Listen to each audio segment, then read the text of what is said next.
nothing deficit last year to win, but this game is at Honeacre, played on an artificial turf. A little bit more speed for Patrick Henry, but Coach Hubbard's got something up his sleeve. I think they keep it close. Patrick Henry wins, but not by much, 32-24. Royal Retreat at Northwood. The Panthers have endured a tough season. Again, Royal Retreat, though, has been banged up as well. Royal Retreat's played a rugged schedule. They actually still have a shot for the playoffs. I think they take advantage of it tonight. I think they get the win, 39-14. So, with all that being said, let's talk about Region 2D in terms of the playoffs. Ridgeview sits at the top, number 1. Again, 7-0. They face, again, Abington tonight. A win for Abington, a win for Ridgeview locks up the Mountain 7. And also will give them the number 1 seat because, again, picking up the power points they would off a 3A win, you can't go wrong with them. Union is open tonight at 7-1. Again, they won't move up or down based on tonight's results. Grayson County, 6-1. They're at Fort Chiswell at 1A school. They play tonight.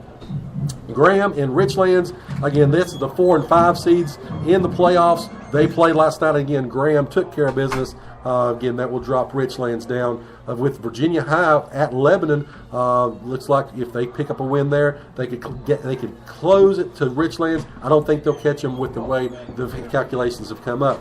Then we've got Virginia High. Of course, then we've got John Battle. This John Battle team, the number 7 seed in the VHSL playoffs right now. Again, with this right here, would all but lock up a spot for the Trojans in the postseason. Marion, that we talked about, we need some help here. We need Marion to lose tonight to Tazewell. We're pulling for the Bulldogs to see if we can't push it and get some help moving up there. Lehigh at number 9 on the outside looking in.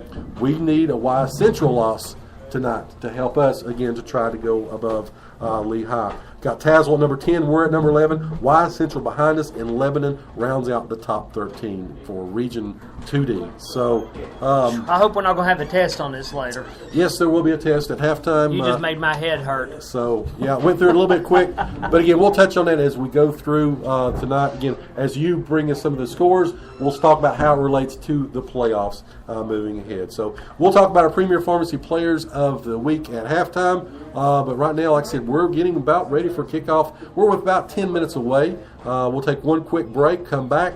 Rob will take us through the starting lineups. We'll have our last-minute ins and outs of the game. We'll talk about what's going to take for Gate City to pull this one off and, again, to keep their playoff hopes alive. You're listening to the home of Blue Devil Sports. This is Gate City Sports Radio. Tracing the roots all the way back to 1962, Weber City Drug is your locally owned pharmacy that offers personal customer service to the entire family. They strive to meet your prescription and over-the-counter needs and accept most insurance plans. They're located in Weber City across from Roberts Tire, so give them a call today at 276-386-3482. Again, that's 276-386-3482. You can also go online at wcdrugcenter.com, and they're also on Facebook, and they're open 6 days a week. Basically a 50 front. And we're back here. We're talking game strategy already. Again, big ball game for our Gate City Blue Devils. Again, you win, you still have your shot at the postseason. Again, a loss will eliminate Gate City officially from the playoff race. So, Rob, you were down on the field just a few minutes ago talking to coaches. Tell us about a few things that you've seen and take us through the starting lineups. Well, first of all, the weather's, like you all said, beautiful night tonight. It's about 61 degrees, and the grass is still in real good shape. There's not a lot of chunk holes and different things like that you would think this time of the year from all the rain that they've played in for a week or two. But let's look at the offensive lineup, starting lineups for both teams. Real quick on the line at guard, Patrick Hensley. For the Trojans. Also at left guard, Isaac Childers. At tackle, Jonah Welsh. At right tackle, Nathan Tiller. Their center tonight is Eli Todd. He's kind of you might say a small center. He's 5'8", 195 pounds. So we'll see how that goes on our front line. Their fullback for tonight is number 31, Juddy Schaefer. They're going to run 2 quarterbacks tonight, as the coach was telling me. Micah Witt, he's 5'9", he's a junior. And also their athlete/quarterback is Walker Osborne. He's 5'11" as a junior as well. I think they'll use Osborne more in the Wildcat formation and things like that. Another fullback tonight they'll run is Trey Childers. You'll hear us call him. And wide receiver Dakota Worley, and doing their punting, kicking, extra points, kickoffs, etc., Jaden Farley. So let's go over the starting lineup. Nothing much has changed for our Blue Devils. We're going to have Levi Roden starting at one wide receiver. They are going to start Landon Blanton at the other wide out, with Luke Reed in the backfield along with DeAndre Mack. Look for DeAndre and John Sally both to play quarterback tonight, with Logan Tomlinson being slotted in at the third running back. On the line tonight, we're going to have Michael Calhoun, Jace Mathis, Kurt Gibson, Isaac Stapleton, and also put in there Jayden Castle. So that's the starting lineups, Joe. Not much of a change here for us. Again, each team will probably use two quarterbacks, and a lot of different formations tonight that Coach was telling me for the Trojans. Yeah, they run a lot of multiple, and thank you, Rob. Again, they do like to run that triple option. They do like to create a lot of pressure, and it's going to be huge. We'll talk about some of the factors in the game. Our defensive ends have got to play smart. Again, they've got to play responsible. They can't go for the dive every time. If they've got quarterback responsibility, they've got to take the quarterback. If whoever's got pitch responsibility, they've got to be able to play. You know, we talked about that a few weeks ago. Gap integrity. We were over pursuing. We were missing things. We weren't hitting our assignments. We've got to play discipline again to do that tonight. Talk about something else we need to do. Eliminate the turnovers. We have, for a season, through 8 games, Mr. Carr, how many turnovers do you think we've got? Well, I know we had 6 in Marion by itself. Well, that we've lost. But okay, but I think we lost 3 of those. I'm going to say 10. 31. 27 Wow. turnovers for the season through 8 games. We're almost averaging 4 turnovers a game. If we can eliminate that, half of that gives us a better chance. Also, whenever you take about last week in the win, we were 7 of 13 on third down conversions, over 50%. For the season prior to that, we were at 18%. Well, you know, one good thing about this, though, with the position we're in, we can afford to take risks. I mean, what's the worst that's going to happen? Exactly. You know, it's 3rd and long, go for it. If it's 4th and short, go for it. What's it going to hurt at this point? It kind of, in some ways, I think, takes the pressure off the boys. Yep, very much so, very much so. And you know, we talk about this being the Gate City defense has to be disciplined. Again, when he's facing a team with a triple option. Anybody's faced a Georgia Tech football team lately that's had trouble, again, that's exactly what this team that's the problems they create for a team like us. Talking about John Battle, they run a 3-5-3. They basically create pressure with those linebackers. They never want to give you the same look twice. They may line up, they may blitz, they may go back. Again, it's going to be a disciplined football game. If Gate City can be disciplined on both sides of the football, we can win this football game. If we do not, John Battle wins the football game, and they lock up a playoff spot. So what would you do as a defensive mastermind, Joe? You're going to block that triple threat, stay man-to-man, play with the zone, and hold your spot. How would you combat that? I would, if I was playing it, I would jump in a 50 front. Again, that's with the 3 interior. Just put the pressure on. And then I would play man. I would play not man. I would play man under. I'd play my 2 safeties with a zone. I'd play my corners up. And again, because you want them looking in that playing the zone. You want them looking in that backfield.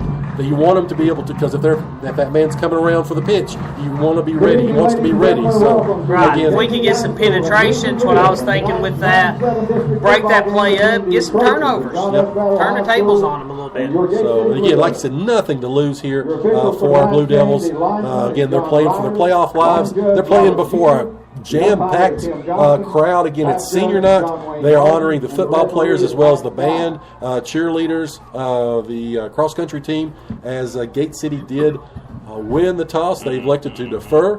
They'll be kicking left to right on your radio dial. And again, the man, the myth, the legend, number 2, Levi Roten, the winner last week with that 20-yard field goal, will be kicking off. As Rob, take us through the play-by-play for the night. That's right. Where we go. Let's get it started, Joe. Actually, I know you were so busy right there. John Battle actually won the toss, and they decided to accept. So, nevertheless, Gate City will be kicking off as Levi Roten stands ready to kick. As you can hear the crowd starting to stand, and you can hear the cheers going off. A full house on this side of the stands as Gate City prepares to kick off. Levi Roten comes up to the ball, sends it down to about the 25-yard line where it's going to be returned to the 30, 34, 35. He just gets across the 37-yard line. Returning the ball is Logan Fleener. He gets the ball out to about the 39-yard line. Jacob Hicks on the stop. It's going to be first and 10. Trojans at their own 39. So about a 14-yard kickoff return to start tonight's game. So just showing you right there, John Battle wants the ball. They want to jump on Gate City first, playing on the road tonight, and they're ready to go. Both teams got a little hop in their step tonight because these are big games. This is a big game for both of them. As we go under center right here, they're going to actually hand the ball off, fake the pass, and it's going to be intercepted. Intercepted by the Gate City Blue Devils, number 10, Luke Reed. Luke Reed tries to get in down to the end zone. He stretches, and he's going to come up just short. Luke Reed intercepted the ball at the 42-yard line, took it down the right side of the field, almost ran out of bounds at the 20. He stayed in bounds and was knocked out of bounds inside the 5-yard line. There's that pressure we were talking about. Under pressure. There we go. First turnover last week against Lehigh. Lehigh fumbled the opening kickoff, gave us the ball.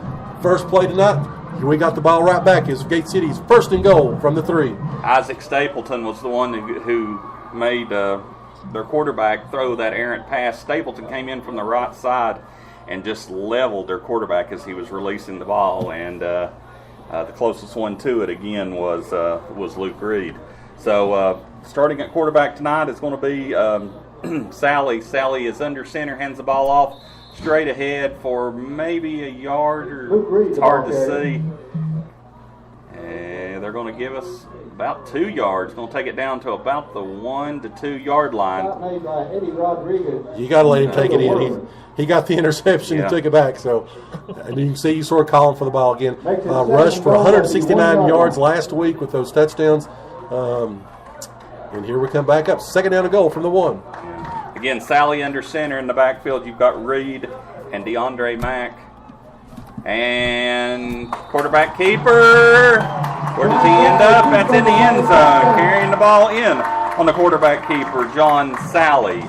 John said, Luke, you took it 49.5 yards. I'll take it the other half a yard. But touchdown, Blue Devils. Great way to start tonight's game.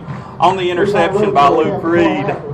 And with only a minute into tonight's game, Gate City is already on the scoreboard. So on for the extra point is going to be Levi Roten. Holding is going to be Tomlinson. We're waiting for the snap. Snap down, kick up, and the kick is good. Actually, holding was Hicks. Levi Roten's kick was good. So great start, guys. What do y'all think?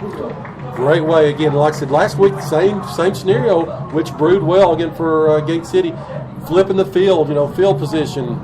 Start the ball on the opposing 3-yard line. Works every single time. Again, that first turnover created by Gate City. As Chris, do we have anything going on? Again, a lot of these kickoffs in Southwest Virginia start at 7 o'clock. Upper East Tennessee will be 7:30. And again, we'll be keeping up to date with all the scores as we come in.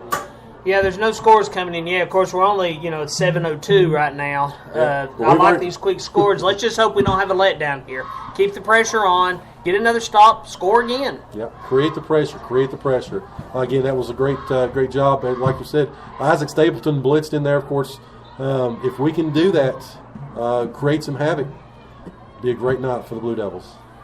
Guys, as we get ready to kick off again, watch Levi Roten, or listen for Levi Roten to possibly do an onside kick as the coach brought the left side of the right side of the line over to talk as Levi kind of looks at the area. There is an area 15 yards back, 15 to 25 yards back. Let's see what he ends up doing.